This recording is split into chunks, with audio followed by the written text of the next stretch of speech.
Nagar Kurnool RTC బస్టాండ్లో traffic police special drive నిర్వహించారు. Bus stand పరిసర ప్రాంతాల్లో అనియంత్రిత పార్కింగ్, హెల్మెట్ లేకుండా ద్విచక్ర వాహనాలు నడిపేవారు, పత్రాలు లేకుండా వాహనాలు నడిపించే వారిపై పోలీసులు ప్రత్యేక తనిఖీలు చేపట్టారు.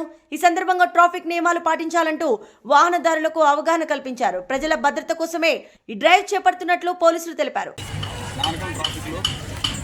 వింగ్లో భాగంగా నాగర్కర్నూలు రోజు పెరిగిపోతున్న రద్దీలో భాగంగా నాగర్కర్నూలులో టౌన్ డిస్టిక్ ఎక్కడ డెవలప్మెంట్ అయింది అంటే కాలేజీలో కూడా అదేవిధంగా బాగా డెవలప్మెంట్ అయింది.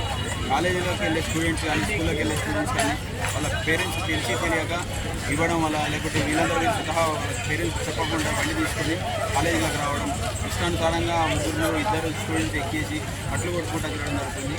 మాకు డిపో మేనేజర్ కానీ డిపో వాళ్ళు కానీ మాకు కంప్లైంట్ చేయడం జరిగింది. బస్ స్టాండ్ ఎక్స్పెషల్లీ కావాలని చెప్పేసి వాంటెల్లి రైడ్ డ్రైవింగ్ చెప్పడం జరిగింది. దాన్ని దృష్టి ఉంచుకొని ఈరోజు నార్కల్ బస్ స్టాండ్లో స్పెషల్ రైడ్ కేటాయించడం జరిగింది.